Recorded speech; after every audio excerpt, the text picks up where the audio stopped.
ಆಯಾ ಶಾಲೆಗಳಲ್ಲಿ ಹೋಗಿ ಮಕ್ಕಳಿಗೆ ನಾಟಕ ಹೆಂಗೆ ಮಾಡೋದು, ನಾಟಕ ಕಲಿಸೋದಲ್ಲ. ಇದು ಮೂಲತಃ ಶ್ರೀಪಾದ್ ಭಟ್ರ ಕನಸು ಮತ್ತು ಡಿಸೈನ್. ಇವತ್ತಿನ ಶಿಕ್ಷಣ ಪದ್ಧತಿಯಲ್ಲಿ ಏನಾಗ್ತಾ ಇದೆ, ಒಂದು ಇನ್ಫಾರ್ಮೇಟಿವ್ ಎಜುಕೇಷನ್ ಸಿಸ್ಟಮ್ ಇದೆ.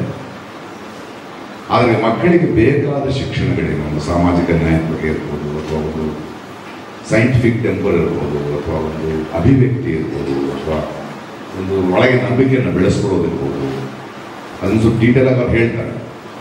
ಈ ಇಡೀ ಶಾಲಾ ರಂಗದ ನೆಕ್ಸ್ಟ್ ಟೀಮ್ ಹೇಳೋದಕ್ಕೆ ಮುಂಚೆ ನಿರ್ದಿಗಂತದ ಕನಸು ಏನಂದರೆ, ಒಂದು 200 ಶಾಲೆಗಳಲ್ಲಿ ಈ ವರ್ಷ ಈ ಮಕ್ಕಳು ಪ್ರತಿ ಶಾಲೆಯಲ್ಲಿ ಈ 4-5 ಗಂಟೆಗಳ ಕಾರ್ಯಕ್ರಮಗಳಿಂದ ನಡೆಸ್ತಾರೆ.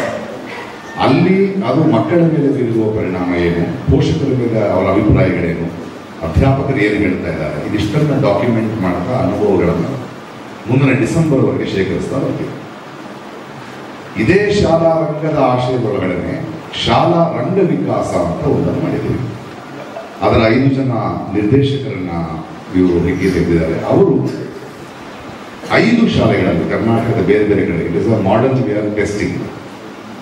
ಅಲ್ಲಿ 6 ತಿಂಗಳು ಅಲ್ಲೇ ಇದ್ದು ಈಗ ಮಾಡ್ತಾ ಇದ್ದಾರೆ. ಅಲ್ಲಿಯ ಪಾಠಗಳನ್ನು ಕ್ಲಾಸ್ ರೂಮಲ್ಲಿ ಮಾಡಬೇಕಾದ ಪಾಠಗಳು, ಹೊರಗಡೆ ಮಾಡಬೇಕಾದ ಪಾಠಗಳು, ಅವರಿಗೆ ಬೇರೆ ಬೇರೆ ಪಟ್ಟಿಗಳಲ್ಲಿ ನಾಟಕ ಮಾಡಿಸೋದು ಮಕ್ಕಳಿಂದ. ಇಲ್ಲಿ ದೊಡ್ಡವರು ಮಕ್ಕಳಿಗೆ ನಾಟಕ ಮಾಡಿದರೆ ಅಲ್ಲಿ ಮಕ್ಕಳಿಂದಾನೇ ಅದನ್ನು ಮಾಡ್ತಾ ಡಿಸೆಂಬರ್ ತಿಂಗಳಲ್ಲಿ ನಿರ್ದಿಷ್ಟ ಒಂದು ಮಕ್ಕಳ ನಾಟಕೋತ್ಸವವನ್ನು ಈ 5 ಶಾಲೆಗಳಲ್ಲಿ 5 ನಾಟಕಗಳು ಇದು ನಡೆಯುತ್ತೆ. ಅದರ ಡಾಕ್ಯುಮೆಂಟೇಷನ್ನು, ಅದರ ಪರಿಣಾಮಗಳೇನು, ಅದರಿಂದ ನಮಗೆ ದಕ್ಕಿದ್ದೇನು, ಅನುಭವ ಏನು, ಅದನ್ನು ನಾವು ದೊರಕಿಸ್ಕೊಳ್ತಾರೆ.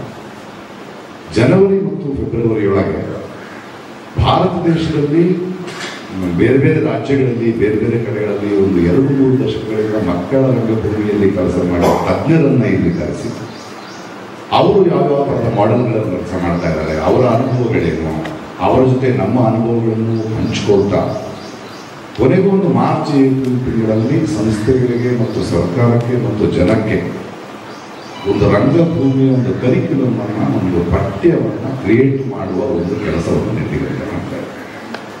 ಇದು ಈ ವರ್ಷದ ಒಂದು ಕೆಲಸ. ಇದರ ಇನ್ನೊಂದಷ್ಟು ಆಳವನ್ನು ಕೂಡ ನನಗೆ ಎಕ್ಸ್ಪ್ಲೇನ್ ಮಾಡಬೇಕು ಮತ್ತು ಆ ರಂಗ ವಿಕಾಸದ ವಿದ್ಯಾರ್ಥಿಗಳನ್ನು ಕಲಿಸ್ತಾ ಪರಿಚಯ ಮಾಡಬೇಕು. ಇದೊಂದು ಸಿಂಪಲ್ ಒಂದು ಸ್ಕೆಲಿಟನ್ ಅನ್ನು ಹೇಳಿದೆ, ಅದರ ಡೆಪ್ತ್ ಅನ್ನು ಅವರು ಹೇಳಿದೆ. ಸ್ನೇಹಿತರೆ, ಈಗಾಗಲೇ ನಾನು ಹೇಳಿದೆ, ಇವರಿಬ್ಬರನ್ನು ಕಂಡ್ರೆ ನನಗಾಗಲಿ ಶ್ರೀಪಾದ್ ಆಗಲಿ ಯಾವಾಗಲೂ ಒಂದು ಸಣ್ಣ ಭಯ.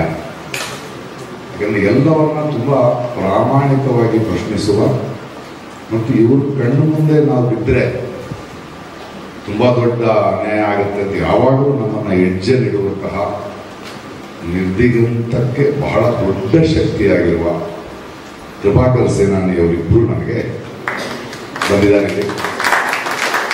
ಅವರು ನಮ್ಮ ಈ 1 ವರ್ಷದ ಪಯಣದ ಮತ್ತು ನಮ್ಮ ನಿರ್ದಿಗಂತದ ವೆಬ್ಸೈಟನ್ನು ಪ್ರಾರಂಭಿಸಬೇಕು, ಇನಾಗ್ರೇಟ್ ಮಾಡಬೇಕು ಅಂತ ಕೇಳ್ಕೊಳ್ತೀವಿ. ನಮಸ್ಕಾರ.